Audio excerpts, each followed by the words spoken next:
Project 427 Part 2.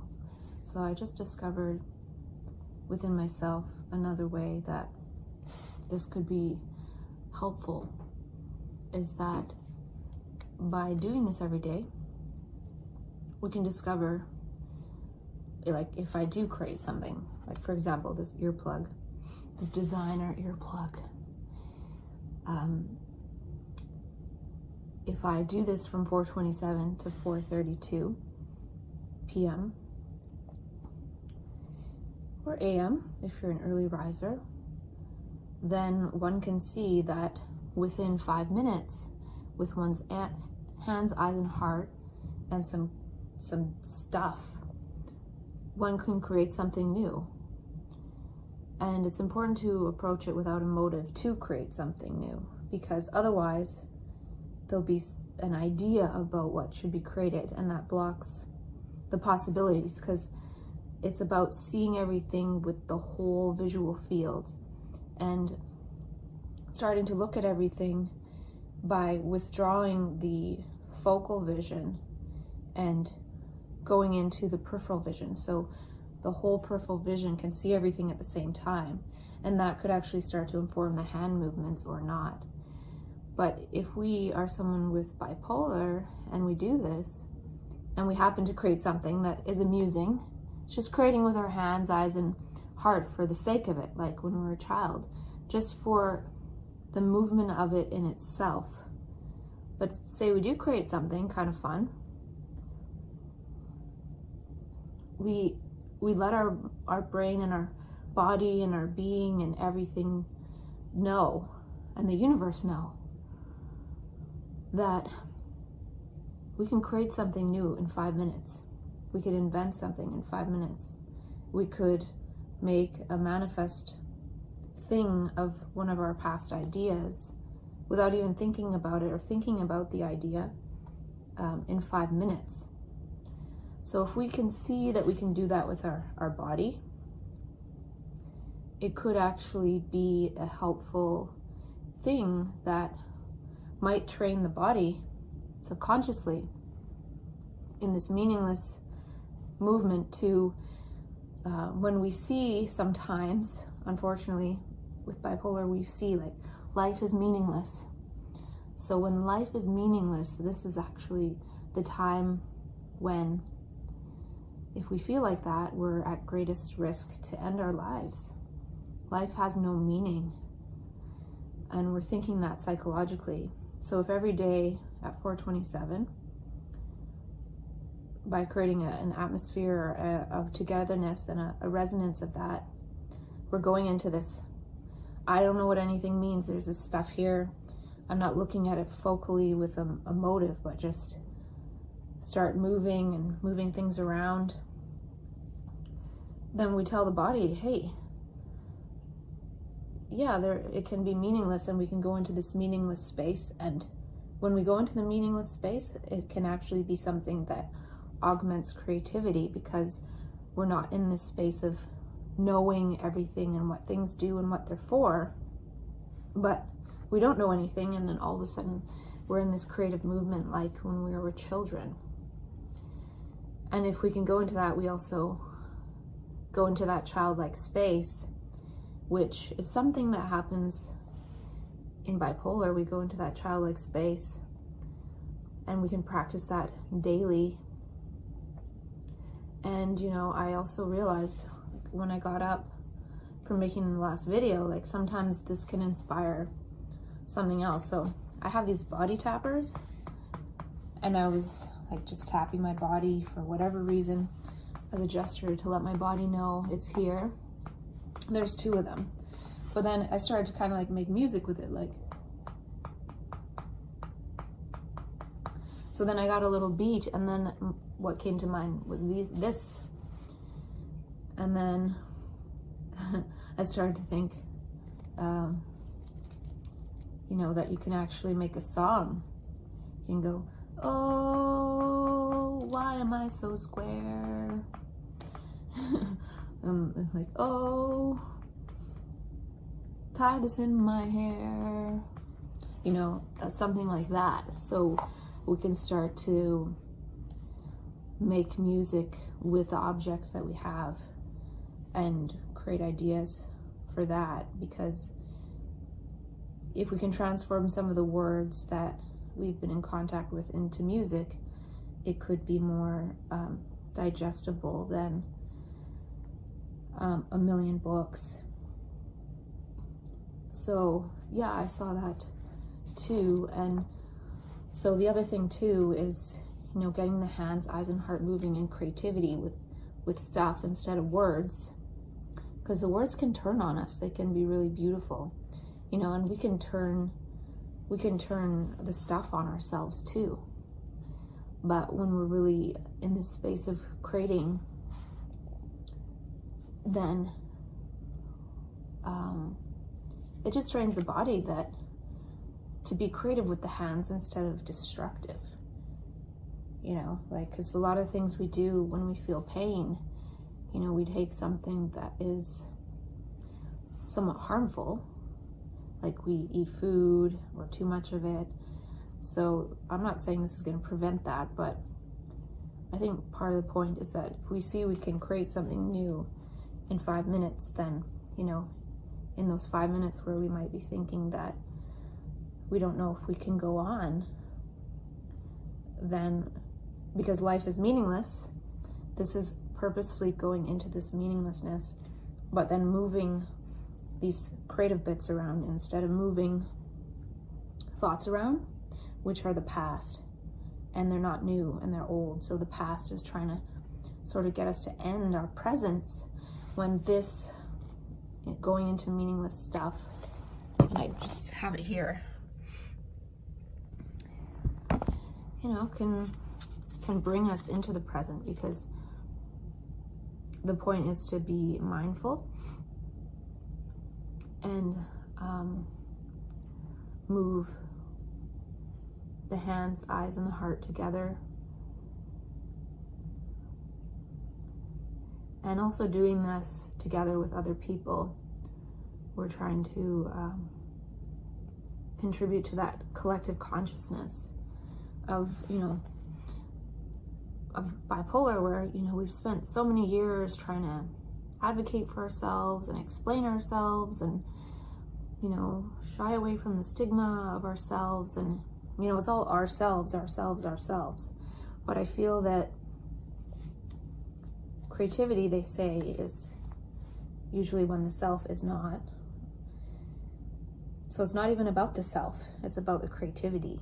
And so we can go into this space where instead of trying to explain ourselves with words, and, you know, we're out in society maybe a bit happy and uppity and doing all this stuff, then we end up sitting in a psych ward like this, explaining ourselves in words to a psychiatrist. We can't move. We're just kind of sitting there telling them our symptoms of ourself.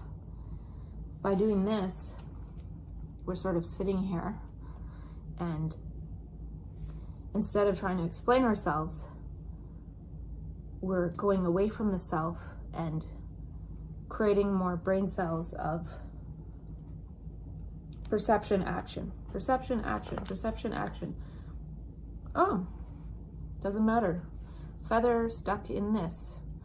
I don't know. Like, oh, then all of a sudden, feather stuck in this. And then I realized, oh, I can stick the feather in this and make it a little stand on something, you know. And the point is, it's just to create for the movement in itself. And when the trouble is that it's really hard to do something just for no reason that's meaningless. You know, we think what we're doing has meaning, and it could be more meaningful to get back into this posture, even like sit on the ground like this and like really be thinking, but not really thinking, not thinking at all, just taking it all in.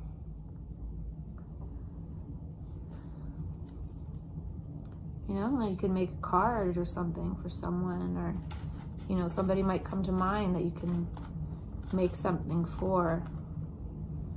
And yeah. All right, welcome back to Project 427. And I did an introductory video to Project 427, and in alignment with things just sort of spontaneously getting created by the hands, eyes, and heart together, I created 6 what I call epigesturetic kits. And this is an invitation for 5 other people to join into Project 427. And it's a co-creative project, so I have some sort of ideas in mind of how it goes, but the rest is up to us, and it's more about the timing that I don't know. We could all start on April 27th at 427, or we could just go into it right away with whoever gets a kit. And so these kits are for certain small niche of people, and obviously very small because there's only 5 that I want to ship out right now. And they're for people who have been diagnosed bipolar, who are adults that live in Canada, because I'm in Canada right now, and also who don't have any children in the home, because these kits do have small items that are not suitable for young children. These are for adults, and the small items are to help with dexterity, really small things, fine human hand movements, as well as to fit as many things as I can into this little box, and for each item to be as inexpensive as possible. So this is inexpensive. This project I'm starting is a gesture of bipolar friendship. A lot of times in some of the states, we reach out, we try to give a lot of our stuff away. When we're trying to be friendly, make friends, and in that state we feel really abundant. So this is partly harm reduction, to reduce the harm of how much we can give away.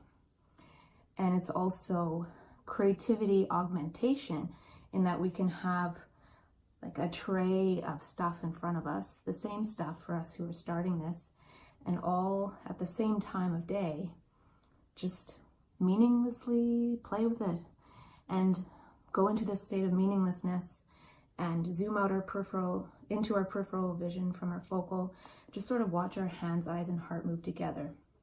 And we'll be doing it this at the same time with the same items. Though if you get inspired to take some of the stuff that maybe you bought when you were in a heightened state and put it together in little kits and give it out to other people who are so-called bipolar adults to get into this movement at 427, go for it, because it would take me a lot of time to make kits for 2% of the world's population, 1 to 2%. So it's for that group, because even a couple days ago I was really depressed, like almost motionless, and then I got into creating this project, which I've had on my mind for a couple months, and now I feel completely fine. And it was basically because I spent time grabbing things and putting it together in a somewhat meaningful way, but from a space of, I didn't plan these items, so it's unplanned. And I probably will explain some of these items in this video, just because I was thinking of not explaining it, but I just want to explain the sort of idea behind it, since I have this first kit organized. And for me, I don't know how long I'm going to last in functionality, so I have to go for it right now when I have that inspiration. Like tomorrow I might feel like I can't function at all. So part of this, as I explained, is to get the hand, eyes, and heart moving in a creative way without any purpose. It's completely meaningless. So much of how we stigmatize ourselves is because we don't feel like we have a meaningful place in society. So we try to go there, but this is sort of to go the other way and say, I really don't know what the meaning of anything is, really, but hey, I have these hands, I have eyes, I have a human body, I have a heart, let's at the same time do this creative movement. It's sort of, if I think about it, it's sort of similar to how some movements are like, let's meditate and send peaceful energy at the same time a day. This is, let's move our hand, eyes, and heart with the same items, at least for us 6, at the same time a day, every day, and see if that creates anything. And if it creates anything, we could create something for other people of our friends if we are connected with the mental health community, for them to join in. And it can be whenever you notice 4:27 or at 4:27 p.m. There are no real rules. This is trying to tap into some of the things we might have already done, like bought a lot of stuff that we can't return. And also, you know, trying to make friends, and sometimes maybe having a hard time making friends in the common social way, like small talk, or, you know, sometimes it's hard to get a job in that mainstream movement because it's like information overload sometimes, and it doesn't seem to be fully in alignment with how our nervous systems seem to have changed themselves. Meaning, maybe at one point we were stable and we were in society, and then all of a sudden, one day, poof, we have this bipolar diagnosis. So this isn't about the illness aspects. There are a lot of great people helping people with the illness aspect, but it is well known, quite well known, that we have this creativity, and it's generally associated with heightened states or energetic states. You know, we've all been educated about that, so I'll briefly mention if it comes up spontaneously, but I'm not going to go into it really that purposefully, because I feel that we have some skills and abilities that we're not fully tapping into. Maybe a lot of us are. I'm just speaking for myself. Even putting these kits together, it was fun. I wasn't thinking, so it's fun. This is also to be more in our hands and eyes, moving items in space instead of on the phone just going like this, which is fine too. And also, I feel like sometimes we get into these energetic states and our consciousness is quite powerful. So if that be true and we're doing the same thing at the same time, but in a meaningless way, not trying to force society to be a different way or change society, but just going into this sort of meaningless creative state, it could do something. And I talked about in the other video, which would be good to watch, other things. And also like less blue light. Like I feel like a few of us being on our phone or in this creative meaningless state, sort of like creativity augmentation for a few minutes, could be quite powerful. You know, they say that people meditating together, even if in different points of the world, is quite powerful. So this is about the hand, eye, heart movement, and doing it every day as a gesture of, yeah, there is some kind of meaninglessness, and sometimes we have a sense of meaninglessness, but with this stuff, we can maybe create something in 5 minutes. And then we see if we can create something in 5 minutes.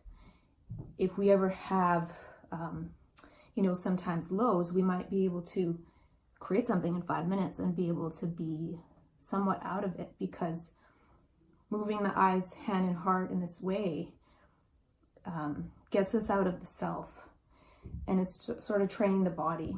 So we could do this more too. So also, like 6 of us together, not looking at our phones, but doing this, though it might be interesting to sort of record what you're doing on the phone and put a hashtag synchroversity. So I created that word to encapsulate a lot of different things, which I won't go into here. So, you know, what we put our attention on, like human attention is the most powerful force in the universe. Like what we put our attention on, that grows. And there was a quote by David Bohm saying, "You are what you take in." So here we're just taking in some meaningless movement, just as our our ancestors might have done something meaningless and made a discovery.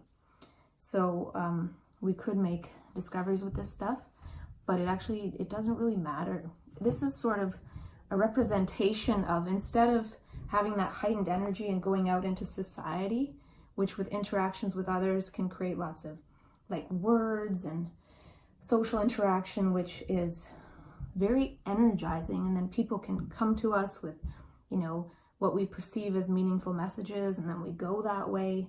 And all of a sudden, after 10 minutes of heightened energy, we're like on a plane to the other side of the world because someone told us to.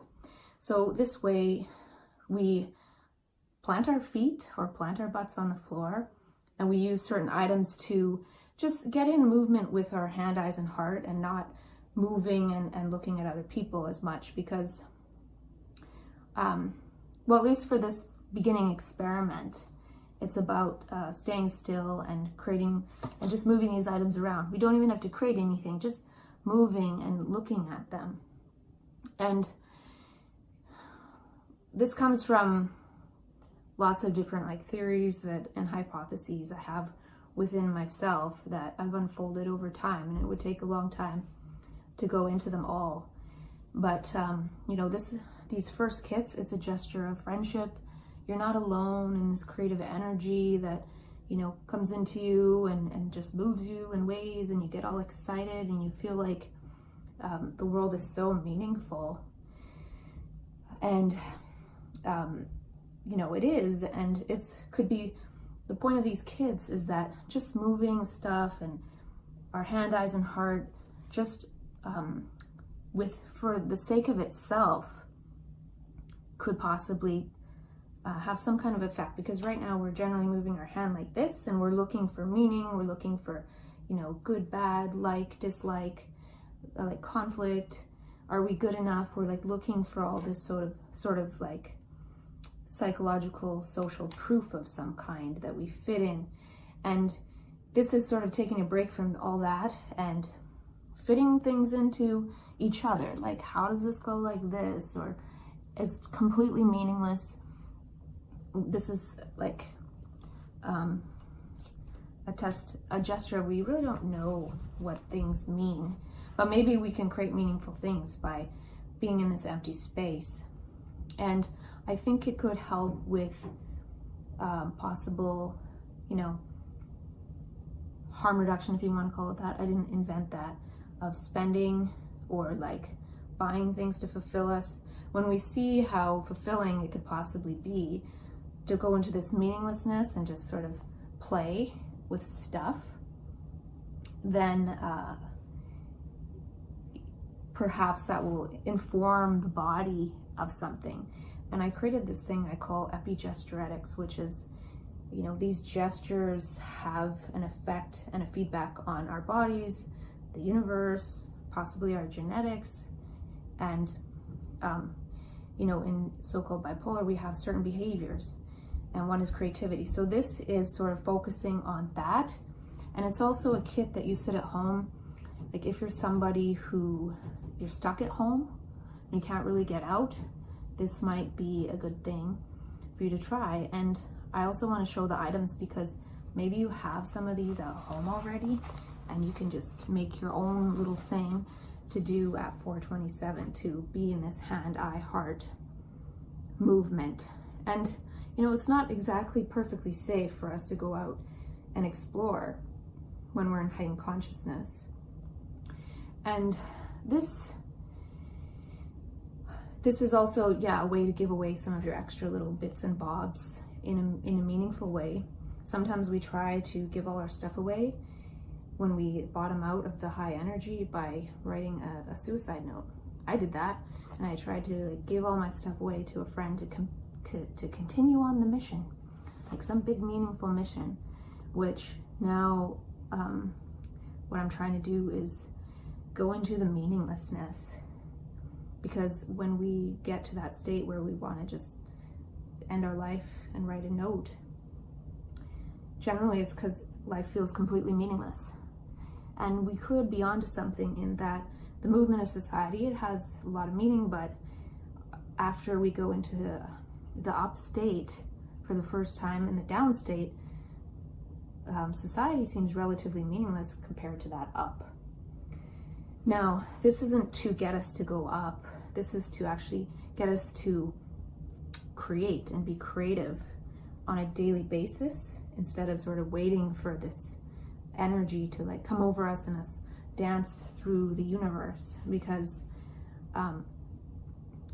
generally, even though we're feeling like we're understood by our explanations, the beauty we're pointing out, how great we feel, and maybe we're different around friends and family and singing and dancing and creating all these like poetry, and it's to get away a little bit from creating so many words.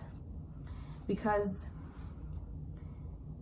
words, even if we speak with each other, half of it is lost in translation, like 50% we don't understand, something like that according to science. I don't want to talk about science that much, but there's that. And then if you're in an upstate, chances are most isn't being understood. So in a way, like, what's the point of saying it? And there could be a point, but for me, I feel like the words build on the words and build on the words, and the words convince themselves that the words are happening, like it's a perfect world and everything's so great, and it feels great, but it doesn't last. So this is sort of, this is something people can do if they're in a low state. It can be done kind of in any state. And it would probably be good to do it if you're in sort of a lower state, at least I want to send out 5 kids. I don't know who to. So it would be nice if, I don't know who would be the most appropriate group of us to do so. And then anyone can do this 427 thing. And also, when out and about, right now I try to look for 427 because it's meaningless. And it helps to narrow the salience of all the other words and everything, and signs and lyrics and people talking that sound like they resonate with some kind of meaning about my life when it doesn't have anything to do with that. So it helps to sort of narrow that for me, I'm finding. And so focusing on that right now when I go out.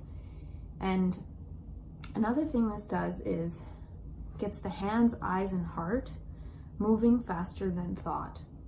So hopefully, possibly, when we use these items that I'm going to show, thought sort of drifts away. And thought is like this focal vision trying to pick things out of reality to grab, to use later, or to fulfill. But we go into peripheral vision, looking at everything, watching our hands move with the everything there, and our eyes. And don't remember what I said with that, but just, get them moving. And as they move, we notice that it's possible that thought subsides for a while. And then we can find out that, what we're trying to do in a way is get into a state of perception, action. And I learned about this from Krishnamurti, and he talks a lot about it. But what happens, I feel like, when we go up and we're out in society, we perceive the beauty and we act and say words really quickly.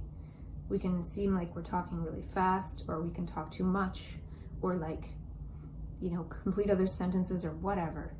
So our words are like acting really quick. So much so that we're not even really feeling like we're the author of it. It's like the energy is the author. So this, if we didn't do that, we might keep ourselves out of trouble a little bit. So this is getting that perception action into meaninglessness, which is not words, and then putting things together, like, putting things together in new ways, seeing many different uses for the same item, thinking about how that item is used, considering where that item came from, creating with stuff. And not that we need more stuff in the economy or whatever, like useless things, but we can make a use for some of the useless things we've collected, which sort of gets rid of some of the feeling around, oh, maybe I shouldn't have bought that or whatever. And also by having some things like this kit is more about augmenting creativity. I met someone who told me about a science Olympiad where they have all these challenges for people, like young students, and they like make new thing or invent something from a few items really quickly, or however it works. And this is sort of like a bipolar Olympiad. So, you know, just moving these things around meaninglessly. And it's important, the meaningless part is important, because then the hands, eyes, and heart are creating without the interjection of thought and pre-planning. And that's part of what gets in the way of creativity. And, you know, we can just like hold items and hold 2 items at the same time, or 3, or move them around in front of us, or start, you know, tying things together, but then it might be hard to untie them. So it's up to you how you want to do it. And again, it's just to get these things moving. And the other point of this is that, you know, when you think about AI, and this isn't about like prophecy or anything, but it's part of the conversation about like, what are we gonna have to do when AI takes over? Or maybe they'll like not want us to be here anymore, or if they do, what will we do? So I feel that the dexterity of the hands, I'm just saying this now, that it's gonna take a lot longer for AI to figure this part out. And, you know, it takes up a lot of our brains, and the hands right now for AI are like, like that Sophie robot just got new hands recently or something. And there's also no energy in the hands of AI. So the more energy we bring into the human hands and they're living, you know, we might be able to pass that energy on to other people with our hands. Like, you know, how did people become healers or whatnot? I don't know. So this is part of like healing the human hand, eye, heart connection with stuff. And there's other ways to do this. You know, people say smile, like there's a lot of friendly gestures we can do with people, like smiling and shaking hands and hugging. The thing that's troublesome for us possibly is if we're in a heightened state and we go out and start smiling and hugging people, they're gonna like give us stuff and like send us on our path to you know, the next spiritual journey that we have to go on or something, which is okay, but it's not really okay if we want to stay grounded and be able to interact with, say, family or friends we have now. So also, it's said that humans are going to always be more creative than AI. And so one could think, whoa, that's good, because words, you know, we can create a lot of words with so-called bipolar. Well, the thing is that I heard recently that if there's like a page or 2 of text, AI can analyze that and write like, I don't know, a whole book based on that. So we might not even be able to write, you know, though I think some of us do channel new like sentence structures. There's something that is definitely happening with our ability to use language poetically, metaphorically, creating new words, creating new sentence structures, playing with the different syllables of the words and recombining them and trying to make them more congruent. But I find for me that sort of burns out my brain cells. And sometimes when I do it, people actually start speaking the way that I just sort of created. So that can kind of in itself make me lose touch with you know, being grounded, because I just sort of created this weird language structure and then somebody starts doing it. And so it just shows like the real power to create from the inside out instead of taking stuff from the outside in. And it's just really hard to stay in that unless one is in like a beautiful, pristine, heavenly environment. And then if we were, there'd probably be no need to create new words and sentence structures to try to communicate in a more coherent way, because everything would be beautiful and perfect and we'd be living in harmony. We wouldn't need so many words of conflict and, all of that. So I actually feel that, you know, so many words could be on its way out. Like, even look how people are more interested in Instagram photos than reading. And even for me, with the bipolar consciousness, if I start reading a book and I read 1 or 2 sentences, I all of a sudden get a download of like 10 times this amount of new information, which could be contained in another book, but to me it feels so new and exciting that I want to share it. But then how do I share it? And it's scattered all over the place, kind of like this stuff is right now. But also we can be in this movement around people of trying to explain ourselves and where we're getting what we're saying, and that can be a little like problematic too. And so yeah, so basically this is an invitation to claim a kit. This could seem really stupid, and it pretty much is. I just don't really know what else to do, and trying to experiment more with the silence, you know, resisting the movement of words to explain or speak as the self, and stay more with this movement of the creative energy that is animating the body, and find some way to start to embody that. And, you know, it's kind of like there's the 100th monkey syndrome, that if 100 monkeys learn something, then all the monkeys in the world know it. And I don't know if that's a provable fact or whatever, but it's a thing, and it could relate to Rupert Sheldrake's morphogenetic field, which he talked about in a TED Talk, which is one of the only banned TED Talks. So why was it banned? Maybe because it has some kind of significance, but we can just say it has no significance, but for the sake of argument, because this isn't about arguing, this is about moving the hands, eyes, and heart.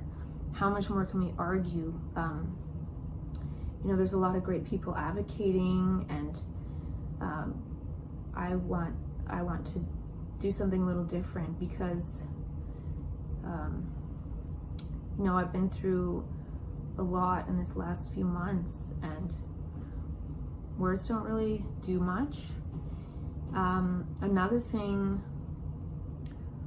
that I want to get to at some point too, to lead to less words, is having, this is something else I've created, which is different, which is having my gestures of friendship pre-created. So for example, it could be smiling and giving out one of these hair tie bracelets that I like to wear on my wrists, and then, you know, having 2 of the same one and giving one away. How much can one do that? I don't know. So it would be about having more gestures, and then trying not to explain oneself, but understanding that the movement of the human hand, eyes, and heart, the human hand, the human eyes, like some of the most powerful creations or evolutions in the known universe, working together, and knowing that we don't even have to say a word. Like a gesture, a human gesture, is more like maybe 1,000 times more powerful than a picture, just like a picture is 1,000 times more powerful than words or something. So but then at the same time, for us who go into these heightened states, we do go out and do all these gestures to the point of like giving everything we have away, and we need to learn, I need to learn how to mitigate that and reduce that. So part of it, like now I'm sitting in a basement, and so I've created this because, you know, I feel like it's possible that other people like me will understand, and I'm creating this, it's an experiment. It's kind of a social experiment for people with bipolar to start to show instead of tell. So we generally, we talk when we're in these states, and we're really social, and then when we fall out of it, we can't even contact our best friend, and we're feeling terrible. So this is a way to show our creative side, and maybe we don't even know like that we have this we have this creativity, and a lot of times it wants to create words and that have some kind of meaning. And that meaning, as the meaning builds in our brain, we get sort of higher and higher and higher. And we could be like, well, this means I'm God. You know, I've gotten to that point. And then this is like just a pile of crap. And it's like, well, this means I'm a human being with some hands and eyes and a heart and this moving together. Now, if I can get this working together with this, then maybe that might extrapolate and spiral up to being able to gesture to other people with less words, or you know, pass on this thing, this project 427, which is meaningless creativity and, you know, less words. And, you know, if you get one of these kids, I think you'll be pleasantly disappointed that nothing really has much value. And you know, we can get to the point of feeling meaningless in life and feeling like our whole body and being in life and everything that we've done up to this point has no value. And then with this kid, it's possible that we can see that there's value in this movement. And, you know, just as people like doing Tai Chi together or yoga together is supposed to be more powerful than by oneself, doing this together, you know, even if you do this, you know, create some kits, get your friends together and just sit down at a table and do this all together without like looking at what the other person is doing, because then we start, well, we can look at what the other person's doing if we're doing it with someone else, or if we only have one kit, you know, we can get the other person too and like them moving based on what we're moving. I remember reading something recently where they tried to get the kids to create this big tower, and also like, you know, CEOs of some huge company to create a tower. And the kids were able to, I don't have the facts right, but the kids were able to create twice as high a tower because they didn't go based on social hierarchy. They just kind of like did stuff and then, you know, tore it down, and then the next person did this and they got it really to build up. Whereas the other people, they're kind of like, should I move or should I not? So there's this hesitancy. So if we can start, you know, if we're alone with this stuff, we can move it however we want without any kind of hesitating, because the hesitating is thought. So this kit is supposed to be a gesture of friendship to other people like me. It's supposed to be kind of playful and fun, and also, you know, it goes based on the fact that people kind of like getting stuff in the mail. That's one of the reasons probably why, you know, that type of thing is so popular. And people also like being surprised. So I wanted to surprise you with what I put in this, but that can be for later. Like if you decide to do this with some of your friends around the world, you know, it's fun to get stuff in the mail. Another way to do it would be to create some kits for people you know, or you could even ask somebody like, hey, do you know somebody with bipolar, and like tell them about the 427 project. Just make sure it's safe for the kids, because some of this stuff can be small. So I want to emphasize that. And yeah, I want to invite you to show, I don't know how to, show what you make with it. You know, do a video and tag Synchroversity, or maybe Synchroversity 427. That's SYNCHROVER City, CITY. And so, you know, the name is part of it. It's to sort of create a city that is non-local, and we're sitting and we're synchronizing. So, and ver is to see, so it's about seeing. And I don't think this is like zooming in the best. So here I am talking to myself again. And I don't know if I'll keep talking to myself or what, but I haven't been talking with myself, and I told myself I would, and I lost contact with that process, which that's what happened. I can't change that. But I'm seeing that maybe this process of self-dialogue is important to maintain a connection with my own voice, whatever that is. And over the years,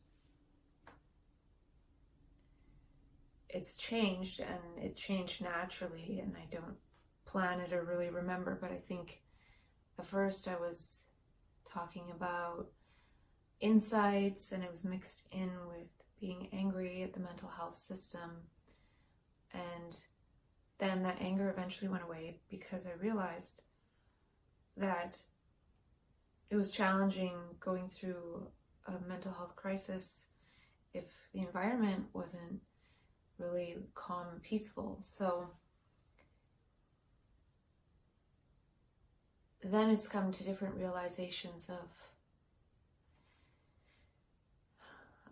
this time I wasn't talking to myself through it, but I really realized that we're not separate at all. And so this part is really boggling my mind, and I do feel a little bit more separated now, like a separate self. But it's still really strange. I went through this time, and I'm still in it, where it's just really hard to say or do anything because I'm sort of afraid to influence people in any way, shape, or form. And then I was somewhere yesterday where people are sort of being told and directed what to do, which isn't bad, but I was just realizing that if I don't sort of figure out what it is I want to do, then I'll just end up being told what to do. Like going to the psych ward or something like that, which still could happen.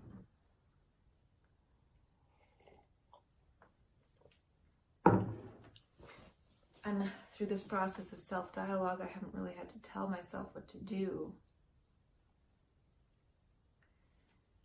And I framed it before as not really having money for therapy every day, so talking with myself can be helpful. And so many different things. So I'm just going to talk and see what happens. I was thinking it'd be nice to be able to create something that's a little more helpful for people, like, oh, step 1, do this, step 2, do this. But my brain can't remember anything.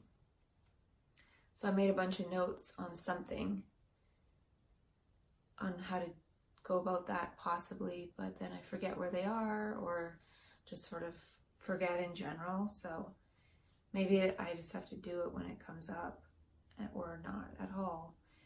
So that's why I had this process of talking to myself, and I lost contact with that because I was choosing to talk with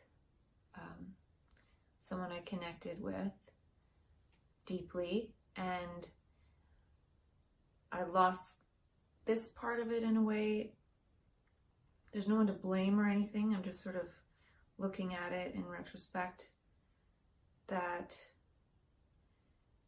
for some reason I need to speak, hear my own voice, and have something receive that. I could just say it out loud and not talk to a camera, but the phone receives that, and it receives it objectively, though it could be possible that by talking to the phone, yes, the phone is recording my voice and everything, but it could also be listening in the sense that our phones listen to us. You know, our text messages aren't really private, something like that, if we use swipe keyboards or however it works. It's not really private anymore. So I could almost think, oh, like if I say something really smart, if that's possible, then the AI will now have access to it. But I want to go with the positive feeling that everything is here to help us, including technology. And from my experience, and you could go with the quote by Krishnamurti, the future is now. All possible futures have already happened. It's sort of a quantum physical thing. And how we jump into those or step into those is up for debate. And there's videos on YouTube about that too that I saw. And I've talked about that with myself. So there are other people out there that already have talked about some of these things that I just sort of seemingly came up with myself, or I thought I did. It's never just myself, because it's always influenced by something, but I would just start talking, and then eventually I would get to this place where I was talking about something that I never talked about before and didn't really read before. So part of this process is feeling like when I talk with myself, sometimes I say something new to myself, and that sort of informs the brain. And going based on what Krishnamurti talks about, how we all share the same brain, or if one person changes their consciousness, it affects the entire consciousness of mankind in whatever kind of way we don't know. But he was saying that for years. And I've read a lot by him, and some of these sort of disjointed and non-linear experiences that happen that are kind of a little bit jarring, to say the least. They can land people in the psych ward. I feel that Krishnamurti talks about these sorts of experiences in his notebook, Krishnamurti's notebook. And it's all in there about how strange he experienced things.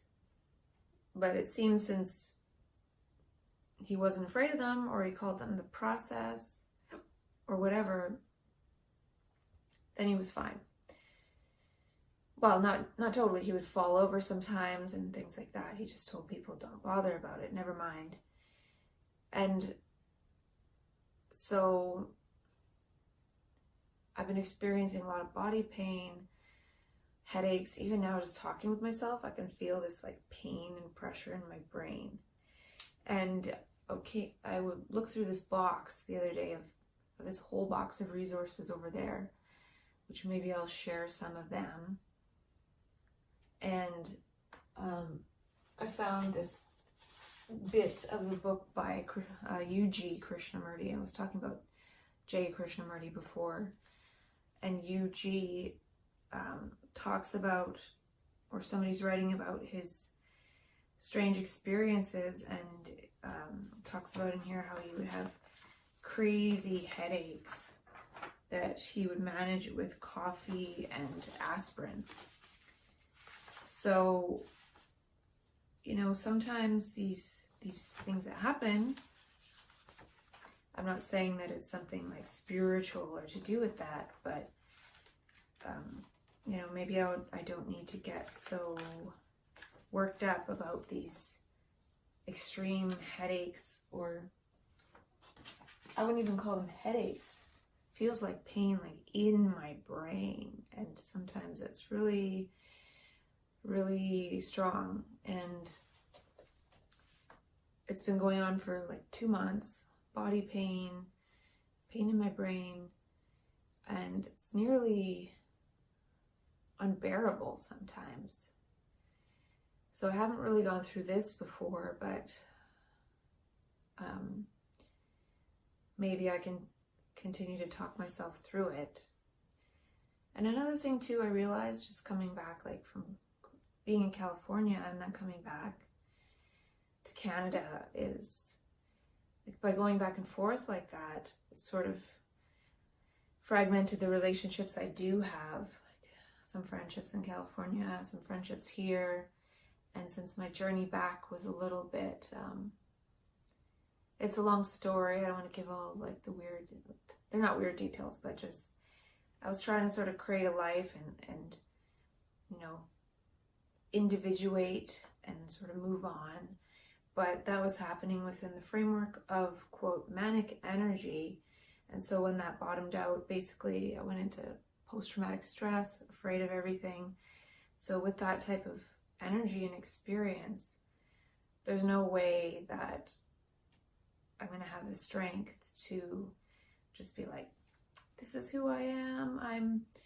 I have a partner now, and she's a she, and do you accept that? And just the way things unfolded, basically I'm just a coward, or I have no strength. I'm really weak. I'm really sensitive. I'm really scared. I'm really close to being like, or just really afraid of being triggered and then like trying to kill myself and ending up in the hospital, or actually killing myself and ending up in some like shittier parallel reality, like the movie The Discovery.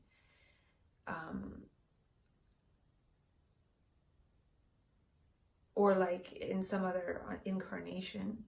I've already experienced where I felt like I was going to wake up as like a homeless man on the beach, and my whole life would have been like a weird dream in this homeless man's brain or something.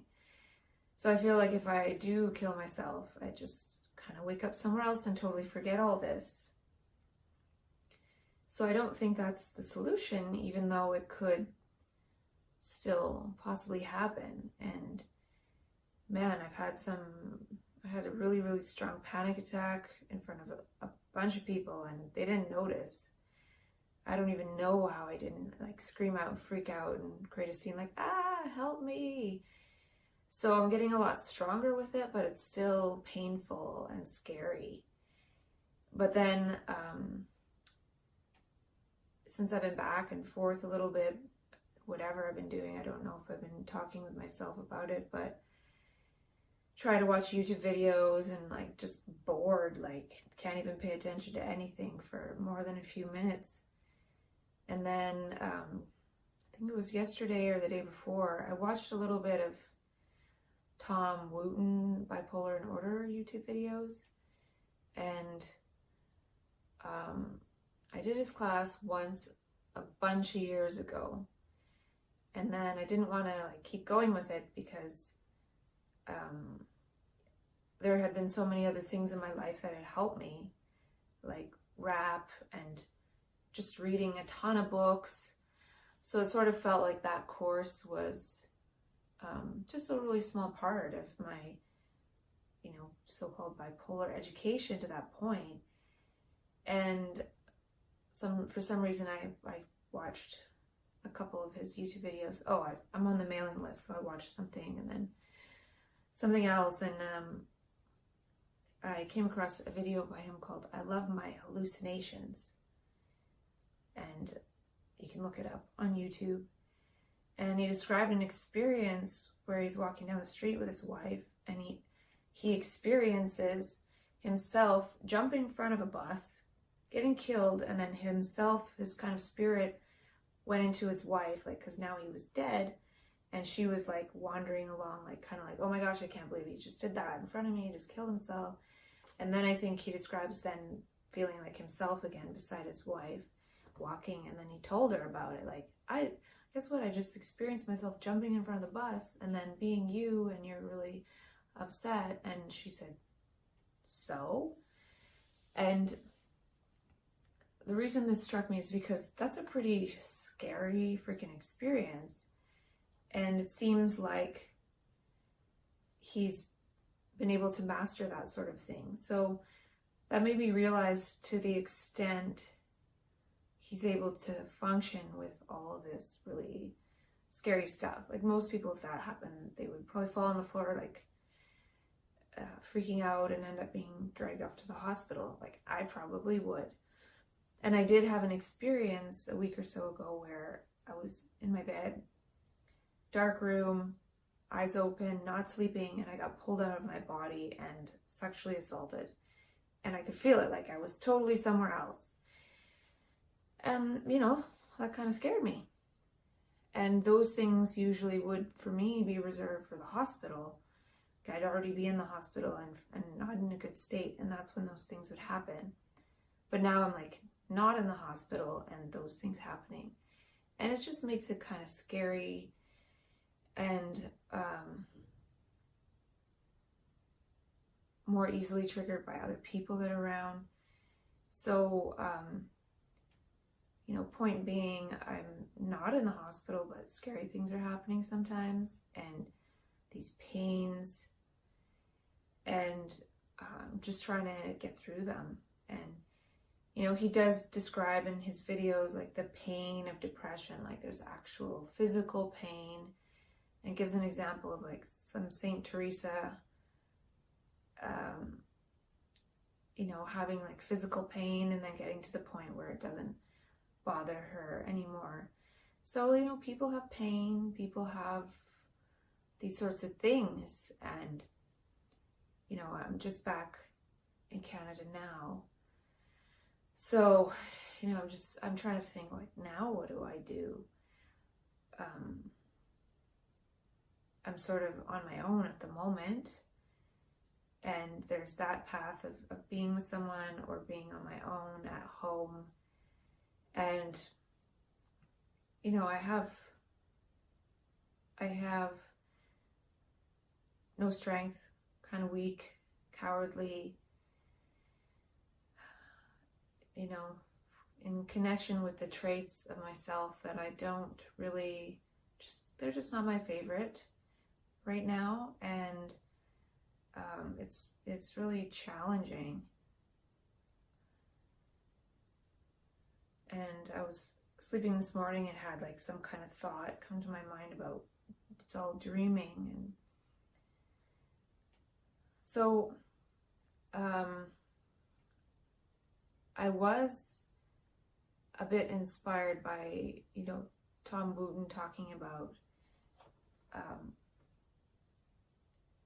racing thoughts. I don't really get racing thoughts, but he says racing thoughts going to, I can't remember what he said, but can turn racing thoughts into brainstorming. And he said, and that can lead to grandiose notions like, I have this idea that's going to change the world. And then he said, well, that's okay as long as you run it by people and make sure it's like a worthwhile idea. So it did inspire me a little bit to go back to finding out if there's a way to use some of these words that come along. And I have notebooks full of them. And it's just a matter of like, what's the type of format that would be interesting or inspiring to people. I did create the Synchroversity website, and it's sort of inspiring. It's trying to inspire people like us to start sharing our insights, mainly to establish this flow of meaning in our community of people who have brains that operate in this sort of up and down, which lately I've seen. I had a really strong example of this the other day. I was actually feeling good and, playing music. Nobody was home, so I played some music on the speakers, and I was just kind of like dancing a bit. I don't really dance, but just dancing for the sake of moving the body and being in the body. And then I was like actually creating a little bit of a song. I have like an old computer setup with a MIDI keyboard and FL Studio, and I just created this little song, and I'll put it in here.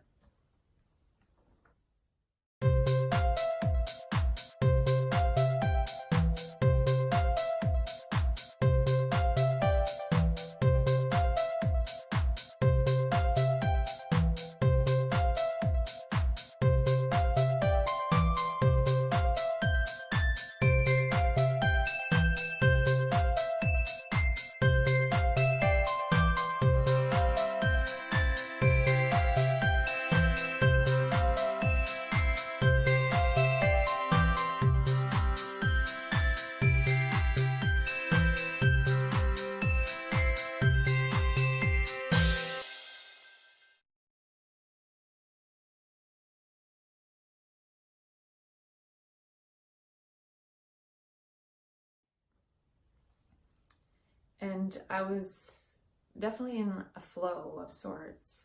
And then I heard people come home. And I literally felt like this weight, and like my brain hurt. And like all of a sudden, like I could barely move. It was like molasses. And I was just sort of like, and then I was like upset and crying and depressed and suicidal. And it was just really obvious that I do feel that the morphogenetic field, or whatever the field is that each person has, and I'm not saying mine is good, actually, I'm thinking I need to stay in this basement and protect myself, and protect other people from my crappy energy, which is usually what I try to do. But on my journey back from California, I was with somebody, and it just made it prolonged because I didn't have that space to just really go into that negative energy. And when I'm in that space, I don't really want to put it on others. In the past, I have projected the blame onto people around me, actually. It's like, whether it's the psych system or family. And this 2 months of PTSD I went through, I really realized they're not really to blame, and blaming them doesn't help. So then what do I do when nobody else is to blame? Well, I put it on myself, and it's put me in a really dangerous spot, because I've been feeling a lot of guilt and shame and everything, and suicidal.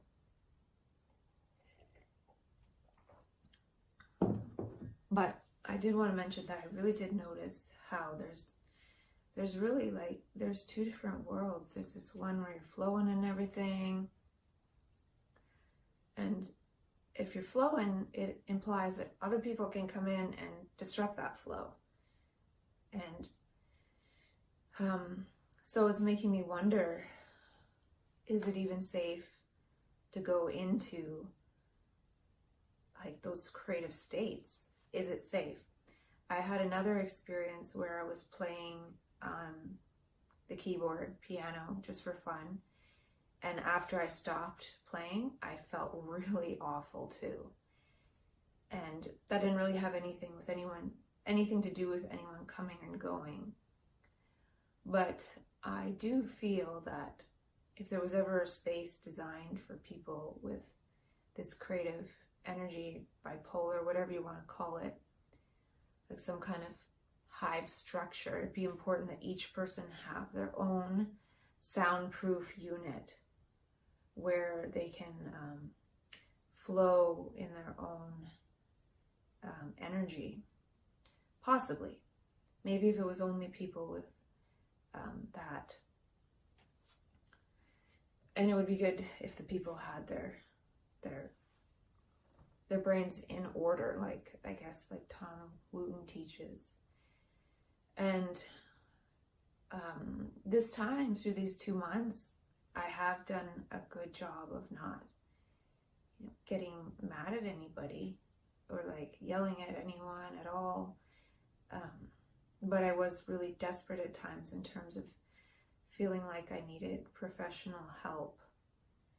And it could be because I haven't been talking with myself. Right now I really feel it in my brain, like right here. It just hurts talking to myself. But it's not as painful as sometimes. Like sometimes my whole body really hurts. So anyway, there's this creative flow, and I feel like when I'm in this lower state, not really functioning, it's not really the time to flow. So I'm not really eating healthy food. I'm not really showering as much as I should. I finally did yesterday because I went somewhere. But if those sort of lower needs aren't taken care of, like the body, then it could possibly not be the time to go flow and be creative. It might be the time to say, hey, I need to get back to my body and take care of it. Because part of this energy of whatever it is, like suicide, is like, I want to leave this body. I don't want to be in this body. I don't want to be in this, avatar body, walking around in the world from this point of view and perspective anymore. It seems meaningless. There's nowhere, I don't see a future.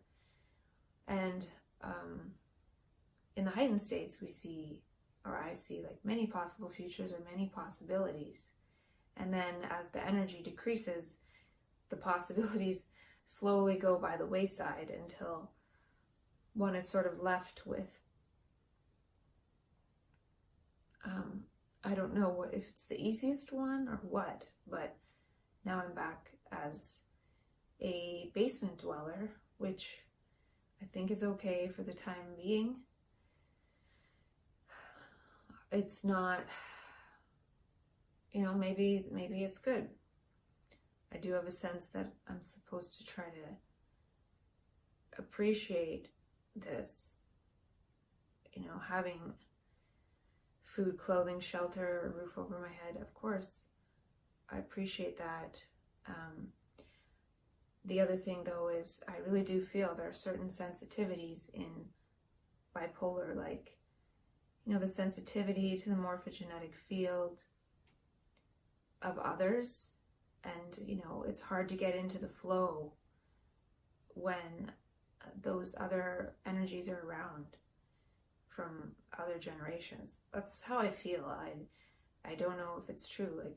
Because one could think, well, I'm affected if somebody comes down here and physically interacts with me and starts talking with me. But if I can hear someone talking upstairs, that's affecting me. Or if I can't hear anything, it still affects me. I just like to know that my movements and what I'm doing are sort of not being observed.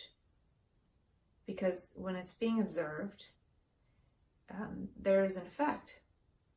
Just say I get mad and I yell out and nobody's around, well, nothing's going to happen. But if I'm in a psych ward and I get mad and I yell out, those observers are going to come and tranquilize me and throw me in an isolation room or something. So it matters who's around and who the observers are, and who the observers are is who it creates a person to be, a mental patient or family, like a daughter or something, these certain roles. And there's nothing wrong with those roles at all. I'm in the process of trying to get reconnected with the mental health system because I don't know if I need a medication change, or I might even ask for ECT just to see what it's like, just to see if it blasts out some of these intrusive traumatic memories. I don't really need them. They're not really helpful. And I've also might talk with Peter Smith, the naturopath from balancingbrainchemistry.co.uk. I'm taking his supplements again, but not really perfectly, because I get up, I eat Lucky Charms when I should really take some of the empty stomach vitamins. So I eat and I have some of the vitamins that I take with food, and then I let the food settle, and then I take the empty stomach ones. So I'm not quite back with that. And it took me days to order some of the new vitamins I needed. It's just really slow, really, really slow, what I can do in a day. And that's the thing. It seems like if I try to force it before it's really ready, then it falls back, and that jump is really painful. I've talked about this with myself before in terms of how we can maybe display as moody to other people when we're in this creative flow and people sort of interrupt it. We could maybe kind of lash out. but it's like, it's a way to create space in a way. It's like, it's a faster way to create space. Like if I'm in the flow and somebody comes to my door and I just say, get the F out of here, they'll leave. Whereas if I say, well, I'm in this creative flow and you just interrupted it, or can you please go away, I'm busy. I don't know. I'm not sure how that works, but I see how that sort of change in energy, like speeding up and slowing down,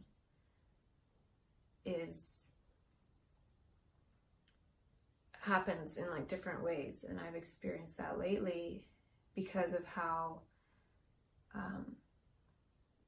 I've been in this PTSD state for 2 months, and there have been a few days where I was able to like get in a flow, like the day that I created the little synchroversity kits, which are kind of just dumb, but it's about creating something. And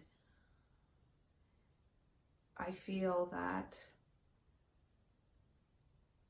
it's just about creating something, and also now for me trying to find something that I can create that doesn't make me worse.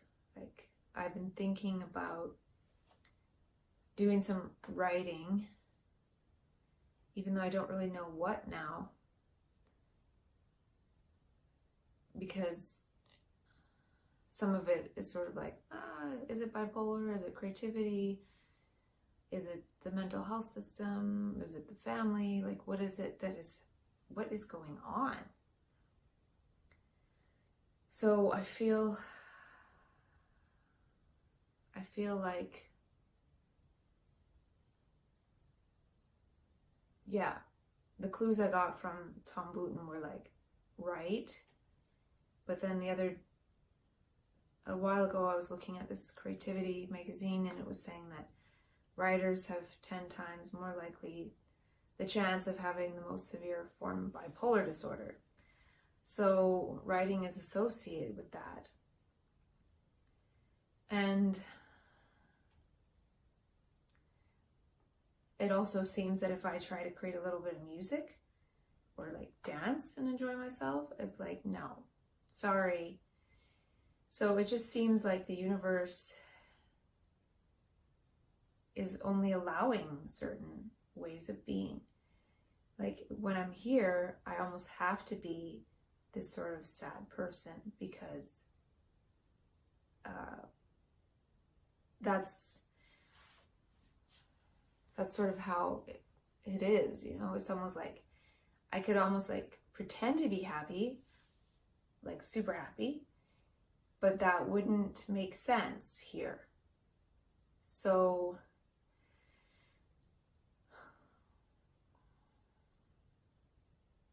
yeah, it's just really confusing. It's like being a little bit of a prisoner, but of one's own mind. Like, I know I'm in my own prison here, and I put myself here because there were other possibilities being presented along the way, and I couldn't step into them because of how my brain was in PTSD. But I really don't know. I don't know.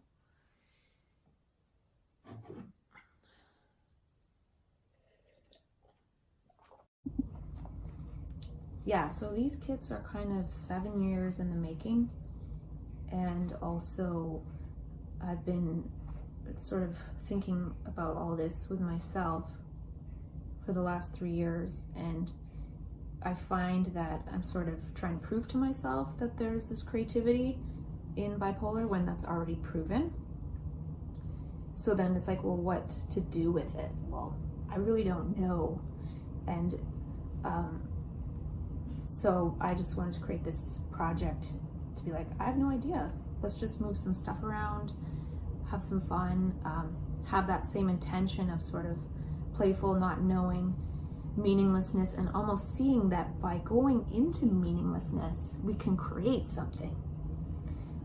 If we are moving our hands, eyes, and our heart. and trying to create more of a motion with that, because there is so much motion to put everything into technology.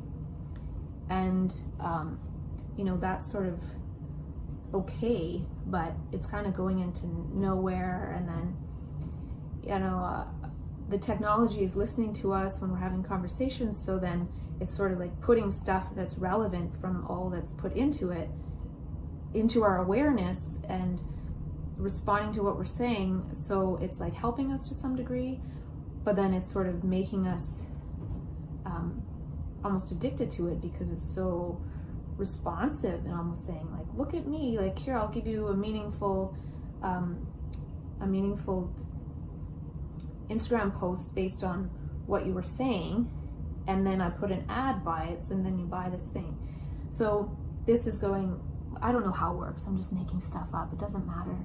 This is just going based on stuff that we have, or I'm wanting to move this up to different levels, possibly, depending on how it goes, to help us learn to do more gestures of health, and you know, buy healthy products to contribute to like the healthy economy, and also the movement to stay embodied, you know, if we are embodied at all, but you know, to really make a gesture towards the physical, because of how like we could end up like Wall-E. Who knows? And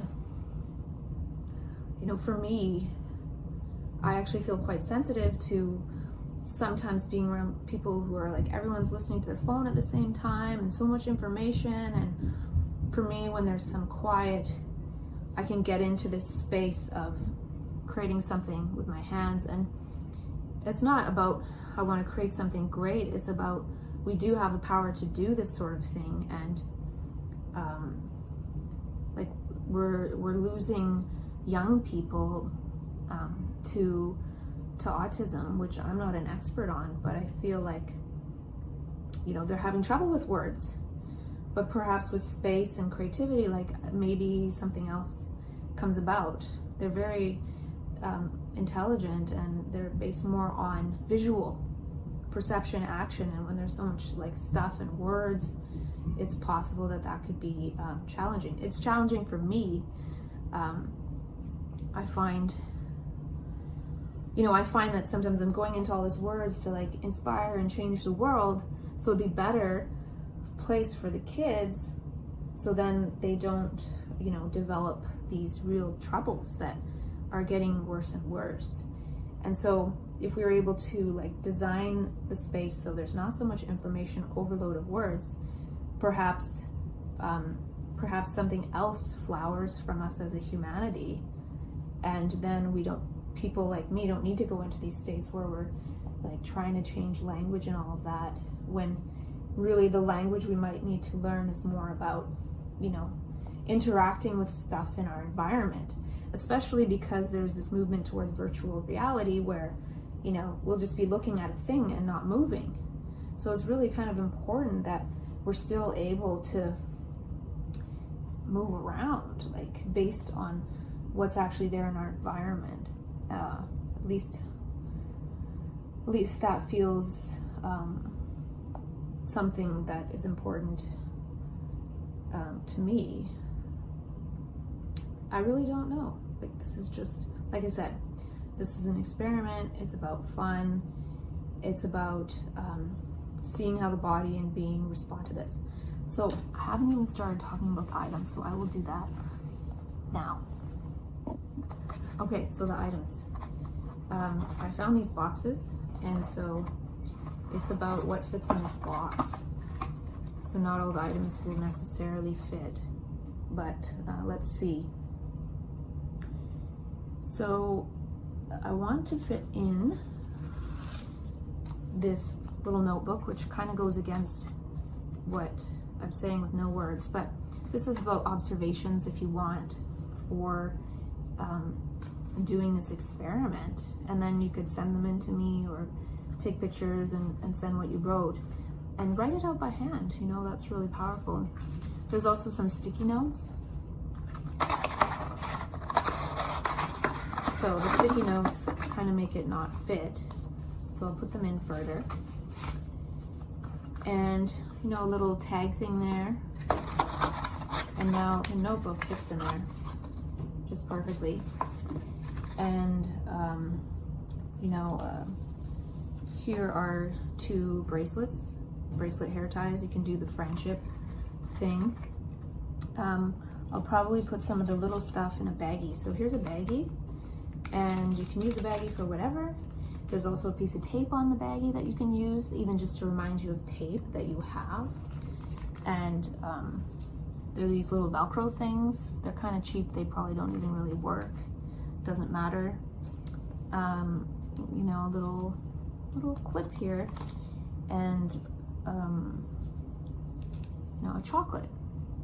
If you like chocolate. And that's like a gesture of friendship. And it's also about, like, this kit is about creativity, but it's also a little bit to start in the sensory modulation. So creativity modulation and sensory modulation. And so, you know, or you don't like this, you can give it away.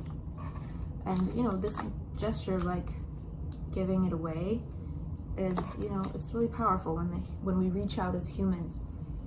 The human gaze and gazing and looking with unconditional love, we don't know this, but if we really look at someone with unconditional love, and even if they gaze back, if we stare at each other for a while like this, we actually we help them to flower into their gifts that they don't even see, but we also download their gift. Now, we walk around looking at people, judging usually, myself included, well, not usually, but sometimes, and so we miss absorbing their gifts. Anyway, I'm not going to try and prove that or anything. And there's some string and a couple different types of these. Popsicle sticks. This is a gesture of safety also. So if you were afraid and you think you're gonna like jump off a bridge, you can like tie yourself to something. And you might want to get a thicker one that's not like this, but this is also to make a hexagon and a square or whatever you want. And then this one is for you to wear, you know, wear this like Cosmos one. And earplugs, this is for sensory modulation. It's a gesture of things are too loud, you know, and we can change that. There is a thing called knops. I don't know if they're shipping now, but KNOPPS. And you can like click them and they don't require any batteries and it'll turn down the sound in your ears. Like, I don't have those things. I don't think they're shipping them yet. You know, an elastic band. And like this piece of something, maybe I won't include that, but I have this piece of that, you know, to play with, and in case you're sad and you need a Kleenex, so you don't gesture of friendship, a crayon, and these are different pieces of paper, like little origami papers and stuff. Should have put that down further. And a smell, this is vanilla, so you can just smell it and remind you that sometimes, like, smelling things can be triggering, or so sometimes, like, if you're going to be out and about, you can create an epigesturetic kit that you take with you that you can mitigate certain senses that come into your awareness that are a little too much. And then there's like a special message card, but I didn't read them, and I just put a different name of an animal or something on the back. So if you want to like write which one you are, and then let me know what your message is. It's just a fun part of the game. Like, did the message resonate? And that's part of like the only words. There's not too many other words in here. And then this is like a little clip thingy. A little fork and spoon, and a feather, just to remind you that, like, try not to let people clip your wings. Words can often be wing clippers. Hair elastic, that can be handy. Here's a needle and thread, which I should probably just put, you know, here's already something happening where it starts to see connections where you can just sort of put it in the earplug and then it's okay. So be careful, one of your earplugs, it has a needle in it, and a needle and thread if you feel like sewing. A couple Werther's candies. I'll put this in this so they don't get the smell of the vanilla. And like a piece of half cork and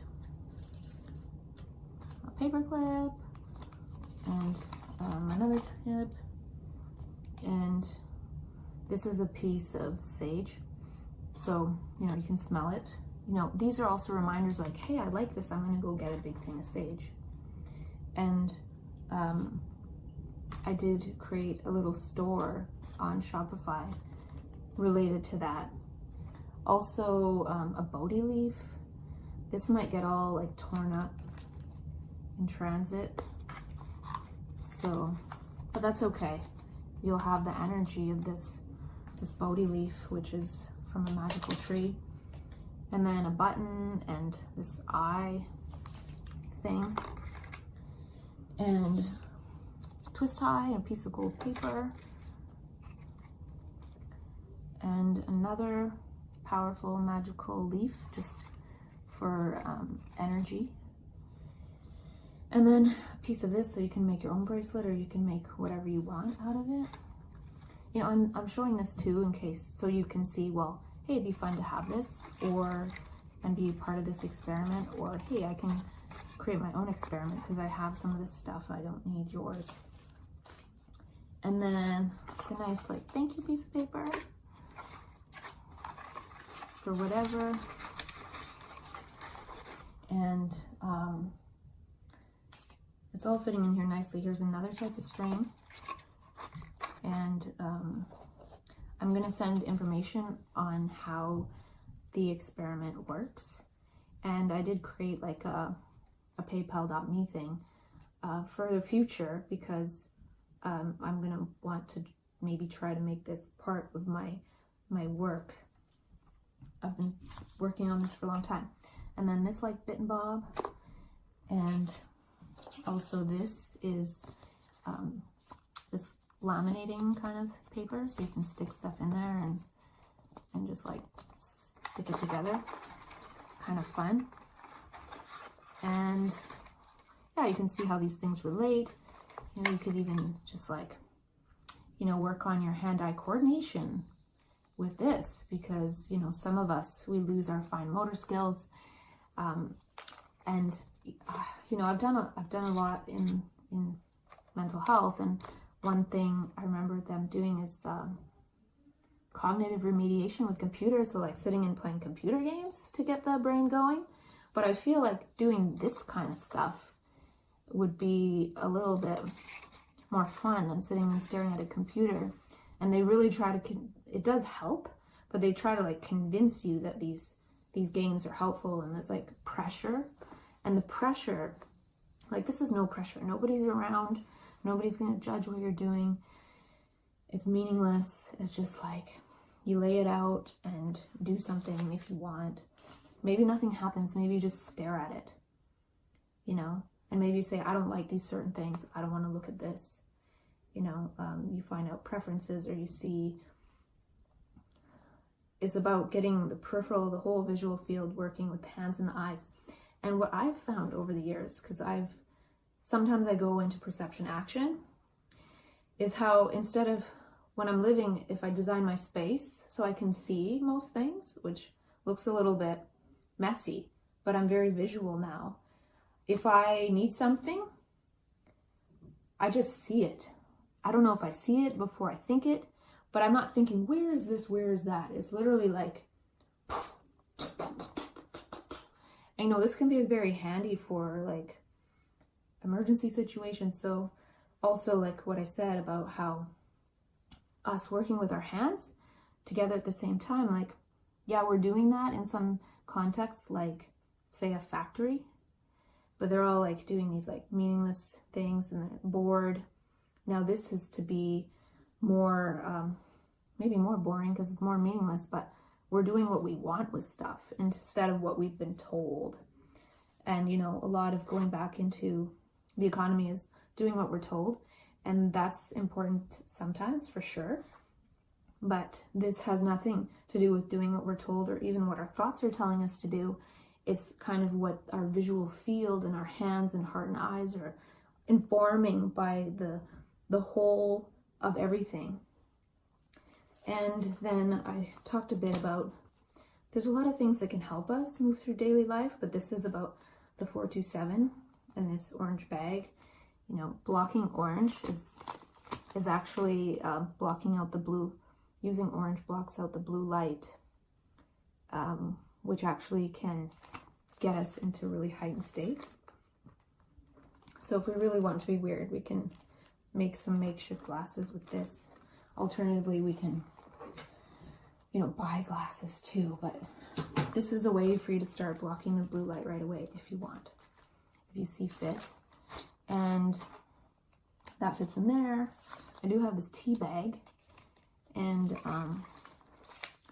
you know, make sure you're not allergic to the ingredients or something, but it's just about like, oh, treat yourself to a cup of tea. And I also want to be silly and include, oh, sorry about that, that's loud. Include like a capsule, an empty capsule, and I'm going to just imbue it with the magic of 427, you know. And that's all. Just goes in there. And you can even put something in that capsule. And so that's the whole kit, except also a glove. So this is multiple use, right?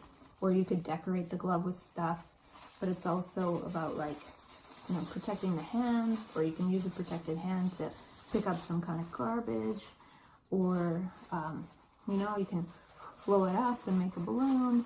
Like, it's just about seeing how many different ways we can see an item. And then the point of this too is like, I think we have an incredible creative ability that is a great resource to humanity, possibly, that is sort of lost in the downward movement of the so-called bipolar biorhythm, whether, you know, it's rapid or, you know, long, or long with rapid bits. Like, everyone is possibly a little different. I don't know. Again, I'm not talking about the illness part. I'm talking about the creativity and seeing if we can build something. I don't know what it's going to do, but I do feel like we have skills that can be really useful to the world, and we may have to creatively figure out how to create other roles for ourselves. So say we start doing this and it's kind of fun, we might be able to create these kits and share it with children, or we might be able to create a certain type of kit that is say for children that might help the kids with autism. I don't know, because I do feel that we have experience with like sensory overload type things, and not that we have autism per se, but that we might understand what it's like to have like too many words and like the pressure of like needing to explain oneself or do things a certain way, or, you know, like there are similarities a little bit, possibly. So we might be able, by doing this, to figure out a way to share our creative energy with others in a grounded way. And by moving our body instead of so much mind and words, we'd be doing less of explaining it and more of showing it. So this is also a project to see if there's a way that we can show ourselves, or show, like, I don't know what it's going to show. It might not show anything. It might be that us doing this, you know, might tap into some kind of unseen element. in the heightened state, we feel like we can see a lot that others can't see. This is bringing that potentiality into just direct contact with manifestation. And it seems like the world wants us to maintain more of a direct contact with manifestation, and it's kind of hard sometimes. And I went way up last time, and now like so down that I'm sort of afraid to keep writing. I might want to just go more into just this sort of meaningless creativity stuff. I don't know. What I'm trying to do is create this experiment and to also create a role for myself. So I did create the Synchroversity website. It's a work in progress. It's like messy and partly like way too manic right now. But I'm trying to create some services. And, you know, one might be consulting based on this kit. Another might be like just doing the eye gaze over Skype, because I've done that before and it's been really powerful. And also, you know, in person, like just touch the top of people's head, because human contact is what helps to create circulation in the body, as well as sunlight and grounding. So there are a lot of things like that, and I've explored a lot of gestures. So I could possibly like consult on certain gestures and give certain ideas about, you know, how to stay grounded with this. And I have to do that myself as well. And I find computers kind of speed me up, and it puts the brain into this non-local space of everything is everywhere at all times. And, you know, if the brain gets confused and thinks that's true of the physical manifestation, like this lid is everywhere at the same time, it's not. So there's certain constraints. So part of this is teaching the body to stay within those constraints. I don't know, there's a lot to it. And I put like, it's possible that I would consult with people if they want like some kind of idea. Also, I feel like I could listen to people's ideas, because I've kind of seen the future possibilities and I've written a lot about it too. So it's somewhere, and then if you say it, it'll possibly like resonate with that potentiality and help bring something to you in physical manifestation, to move that forward.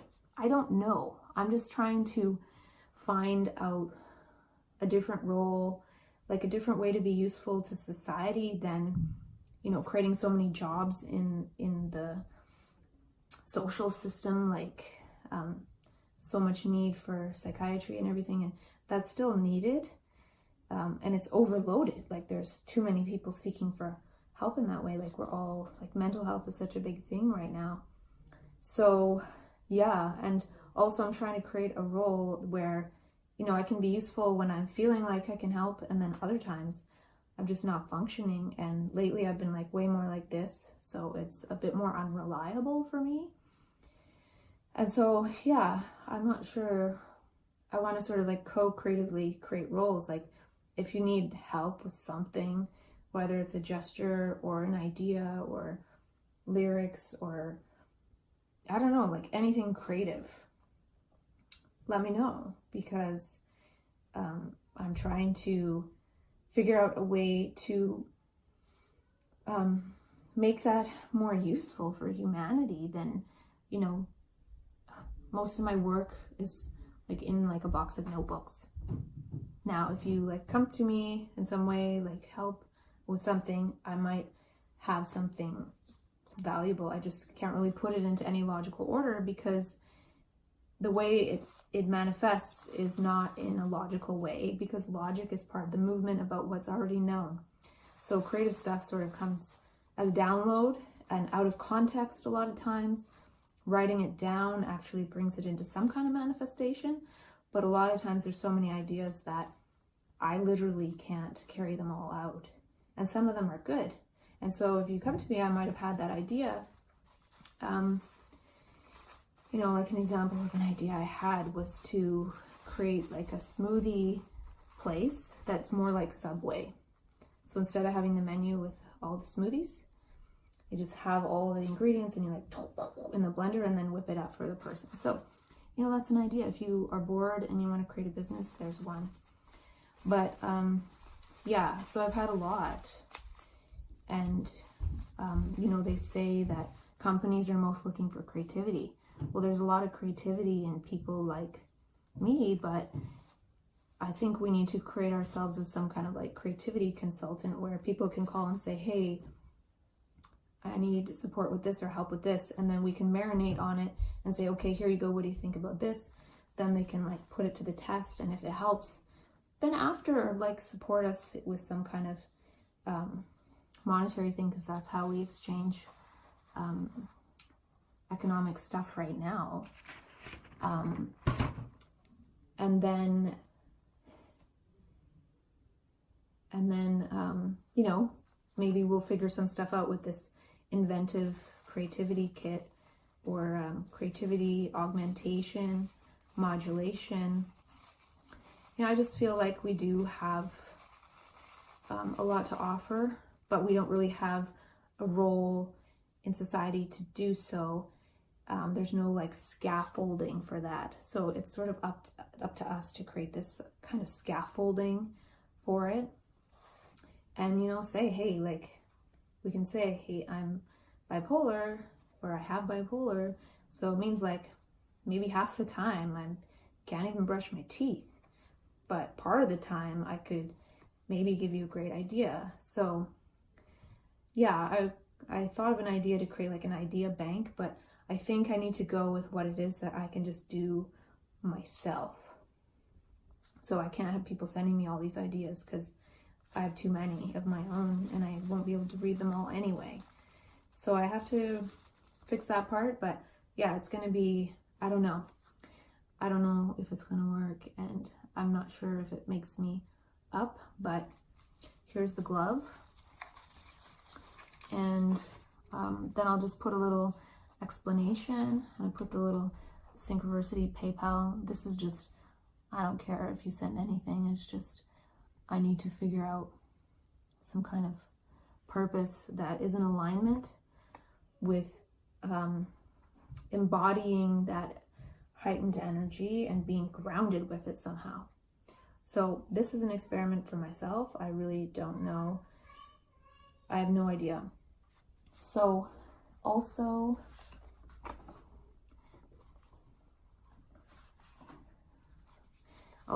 there's an envelope with a stamp. So if you want to look on Synchroversity and find the mailing address, you can like send me a note or send something creative just for fun, because it's fun to get stuff in the mail. And, you know, getting back to like stuff in the mail a little bit more than email and everything. So yeah, that's a lot about it. And there's another element of the game of 427 that I'm going to add in later. Stay tuned for that. This video is about the first iteration of the kit. I could probably spend a lot of time making kits. So if you want a kit and it's not part of this kit, let me know. Or if you have ideas, yeah, hopefully I've explained that. And it's about being childlike in a safe way and a meaningless way, because we need to create more energy in this meaningless space so new meaning can arise. I don't want to say anything that sounds like it's a formula or some kind of solution. I really have no idea at all. And that's for sure. So yeah, let me know if you would like a kit, or you know, or just, you know, put hashtag Synchroversity and show it rather than tell it. Just show. And we need to start to be able to show in manifestation what we're able to do. I read a quote in Time magazine that said, vision without execution is hallucination. So, you know, if we just start like executing things with our being, perhaps there'll be less going into things with words and then needing to hallucinate our way back into contact with the mainstream. In order to get back in contact with it, we need to hallucinate and then like go to the hospital to get medicated to bring ourselves down. Ignore that last part. There's so much more to it than that. I'm very grateful for all the help that I've been given over the years, and it is quite relatively helpful for sure. So yeah, let me know if you would like a kit by going to Synchroversity, and let me know why you want it, and or if you'll participate with your own kit, and you know, just put it on, you know, Instagram or something with what kit you made, and just share it and move at 427 to 432. And then if you want, get yourself one of these love tuners from lovetuner.com, and it's 432 hertz sound. Actually, I made that up. It's 528. Let's just do it at 432. Then we blow onto this. I think 432 is C note. I don't know, it doesn't matter. 5 minutes, 432. Blow the love tuner, which they said more people making that sound at the same time has an effect too. So yeah, and I'm gonna talk more about this as I go along. Thank you for listening.